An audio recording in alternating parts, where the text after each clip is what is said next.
both here in the House of Representatives, but also in your congressional district. So thank you very much for your tremendous leadership. 50 years ago, at the height of the civil rights movement, violence erupted in the cities across America. Over generations, systemic racism had produced what Dr. Martin Luther King Jr. called a tale of two cities. One city was bright and full of opportunity for a select few, and another city shrouded in darkness and locked in a never-ending cycle of poverty. African Americans suffocating under the pressure of institutional racism and discrimination took to the streets. After race riots erupted in Watts and Chicago, Newark, New Jersey, and Detroit, our government took notice. President Johnson convened the Kerner Commission, which Congressman Evans laid out, which had three goals to investigate the root cause of unrest. Many activists and civil rights leaders were concerned that the commission wouldn't reveal the true facts. But to our surprise, and I remember this very clearly, the report was brutally honest. According to the report, white racism was responsible for the rising tensions and explosion ripping our nation apart. So that should have been a wake-up call. Racism had created two societies, one black, one white, separate and unequal. The report identified the problem and proposed a series of targeted solutions that could right this terrible wrong. Now, according to the report, there were three options for our government. One is do nothing, which would result in more riots and economic devastation and racial division in our country. Two, we could make robust investments into African American neighborhoods and schools. Three, take racism and discrimination head on, removing discriminatory barriers that lock African Americans into poverty and prevent them from accessing the basic standard of living. Option three, of course, could have drastically changed the lives of millions of African Americans. Sadly, the Kerner Commission report was largely ignored. Again, Congressman Evans laid that out. Instead of investing in education, employment opportunities, livable wages, raising incomes and pathways out of poverty, this country unfortunately has allowed institutional racism to divide this country and this nation. Of course, we have made some progress, but this report clearly shows, this updated report, is that not nearly enough. We really are still a divided country. As a result, the 68 Kerner Commission report remained constant to this very day. Now, in 1968, almost half of all students of color, primarily African Americans, went to majority white schools. Today, that number has plummeted to 20%.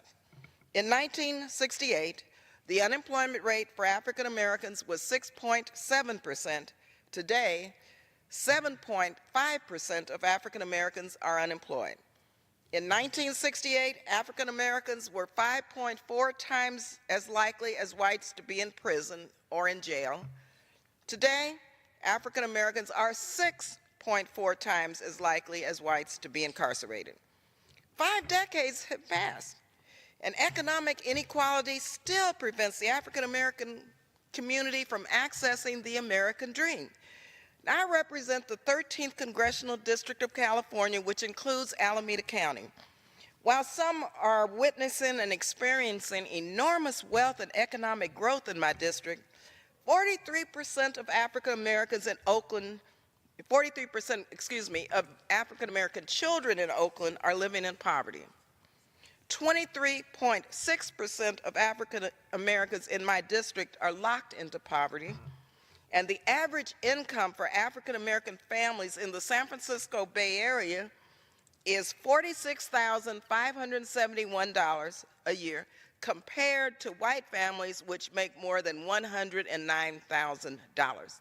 That's in my district in the San Francisco Bay Area, which really, this gap is one of the hugest gaps in the country, and it's a total disgrace. We should be leveling the economic playing field for African Americans across the nation. Instead, We throw black workers meager wages and apply trickle-down economics that only benefit. Our federal government should provide the impetus and incentive and investment for good-paying jobs for African American workers.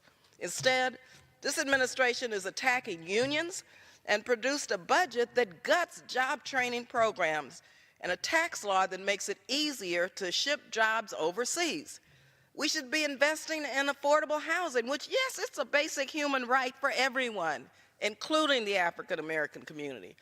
Instead, this administration is weakening fair housing laws and rationing off affordable housing funding. The majority of this administration's proposed budget, the cuts especially, will disproportionately negatively impact African Americans and people of color.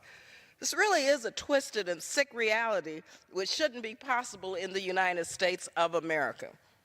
But members of the Congressional Black Caucus are here tonight to say that we continue to be determined to change this reality because, yes, black lives do matter.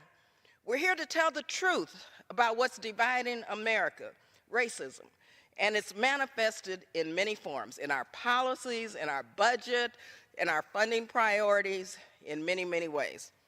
In January, a group of nearly 100 religious leaders came together to issue a unity declaration on racism and poverty. Mr. Speaker, I ask for unanimous consent to enter this document into the record. Without objection. Thank you. I want to share a passage from the unity statement which was developed. Racism, and this was an ecumenical group of over 100 religious denominations. Racism is more than individual behavior, language, and overt hostility toward particular people. Racism is systematic and structural in America and harms people of color in very specific, measurable, and tangible ways. Mr. Speaker, the Kerner report, unfortunately, was ignored. And 50 years later, we are still feeling and reaping the consequences. Now, the difficult truth is that until we address the impact of the Middle Passage and slavery on generations of African Americans and believe that truth and reconciliation must happen, 50 years from now, 2 cities will have destroyed the very fabric of our nation. As the Unity Declaration goes on to say, it says that racism is a sin that goes back to the founding of this nation. So we know what's plaguing our society and we know what to do about it. The time for talk is over. It's time we do what's right for all Americans. Yes, black lives